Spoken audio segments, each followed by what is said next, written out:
Alright, well, I'm probably not going to be doing a whole lot today, just kind of cleaning up some parts that I've accumulated for that plow. So I thought that I would address a comment that I keep getting on that plow, and that's about paint. And I'm going to give you my thoughts on how paint, or my thoughts on painting equipment in general. Oops, sorry, I got some grease on my finger. I am personally not really all about it.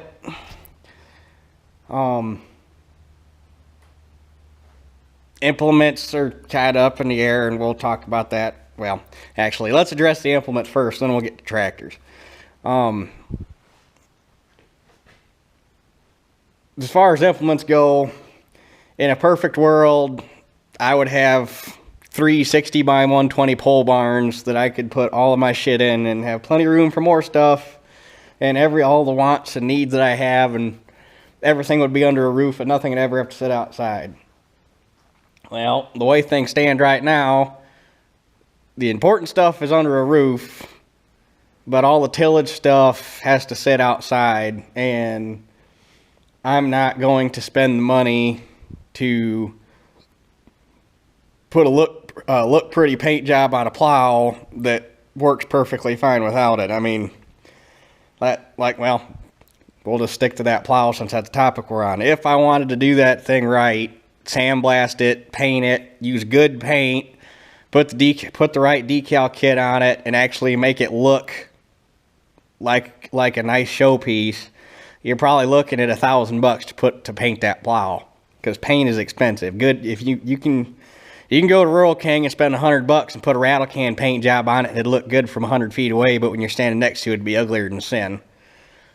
So to do that plow right, you're probably looking at $1,000 between paint or primer, paint, decals, everything you need to do it. And in the end, what's it get you? It just gets you pretty. It doesn't make it plow any better. So, like I say, in a perfect world, if it was going to sit inside, I would paint it and make it look nice. But it's going to sit outside, and anything you throw on it is just going to look like shit in the year anyhow from being sun faded and getting rained on. So the plow, the chisel plow, my field cultivator, for the time being, I ain't worried about painting any of it. It would be nice, but not on the priority list. So that gets my thoughts on implements out of the way. So let's talk about tractors. You put a line of tractors in a row, half of them painted, half of them in their work clothes. I'd rather look at a tractor in their work clothes any day of the week. A nice original to me is better than a trailer queen any day. Like the 1950. I have no plans to slap any paint. Well, the 1950 is a special case.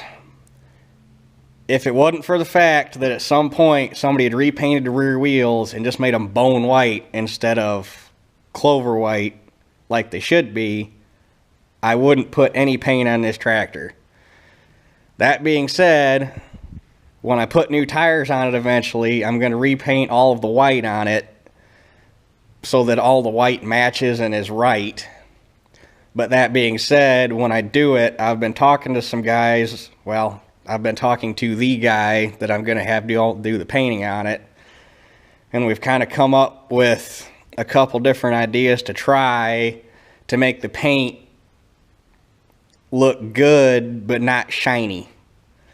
Because from 50 feet away, I don't want you to look at this tractor and blatantly be able to tell, oh, all the white on it's repainted.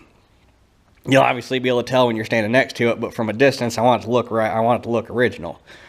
I have no intent to slap any green on this thing whatsoever. I even went through the trouble of finding a good set of fenders that had paint that matched the patina of the rest of the green on the tractor, because I want to leave this thing. This is a nice surviving original. The hood on it's in good shape. The fenders are nice. All the tin on it's nice and straight. I don't want to mess with it. Same thing with the 1800. If anybody would have bought that tractor and slapped a coat of paint on it, they should have been shot. because that is 100% never been messed with, all original, green and white both. And now it does have the typical rust bleed on the white, but that adds that's that tractor's story. That's what gives it character. You sandblast that thing and put a $7,500 automotive paint job on it, the story goes away, and all of a sudden it's just another one in a line of 1800s. There's nothing special about it anymore. You leave it all original like that, it's got a story. It's got battle scars, it's got fade, it's got history. That tells a story. Now we come to a case like the Super 55. She needs a paint job. There's going to be enough work done on the tin and enough parts changed out, and it's got to have new rear rims, and everything's going to be apart on it, and it's been sitting outside for God knows how long, and the tin's rusted and rusted through to, well, the paint is rusted through to the metal, the tin's not rusted out, but this needs a full paint job to look decent. It's far enough gone that it's not worth trying to make look original. Now we'll go over here and look at another case.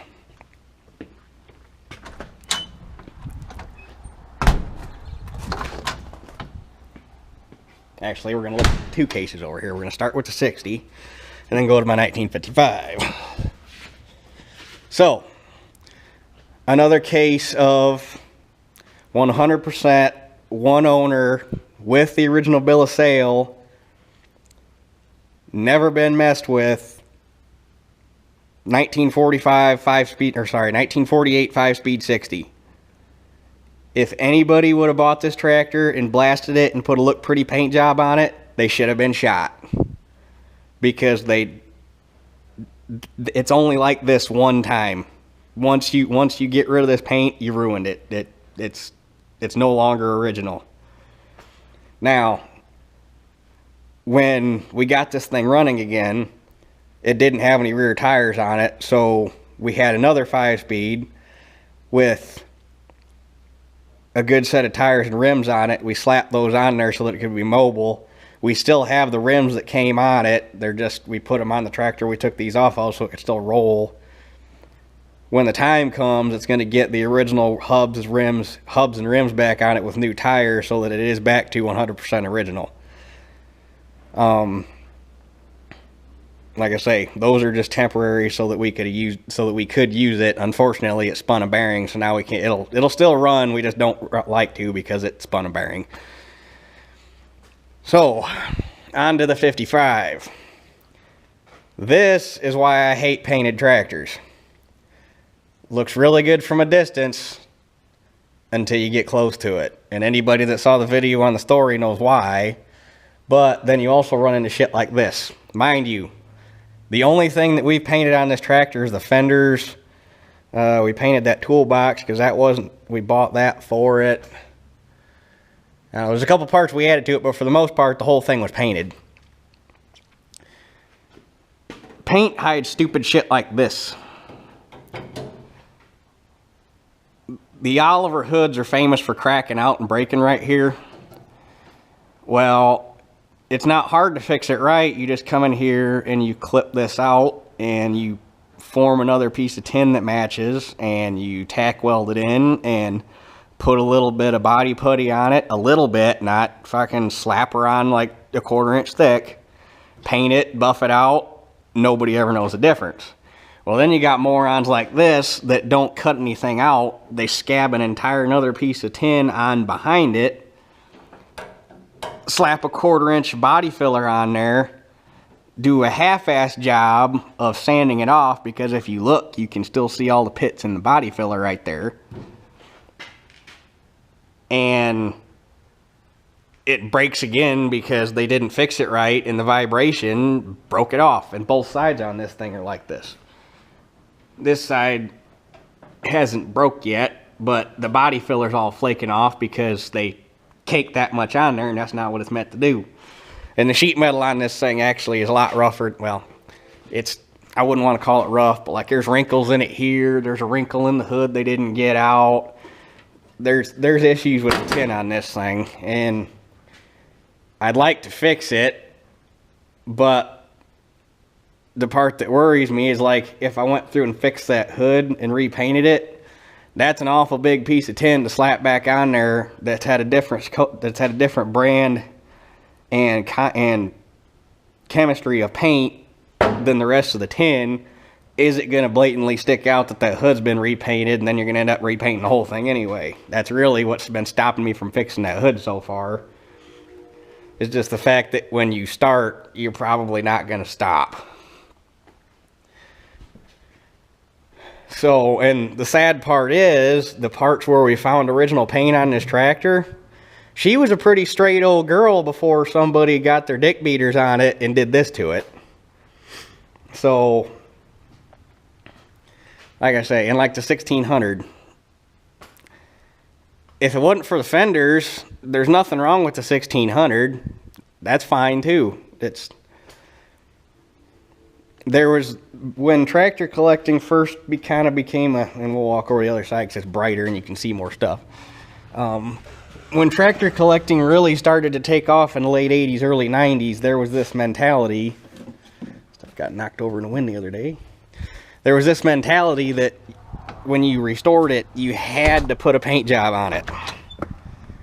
And there was a lot of really nice, straight, original tractors that got ruined because somebody slapped a paint job on a nice Survivor.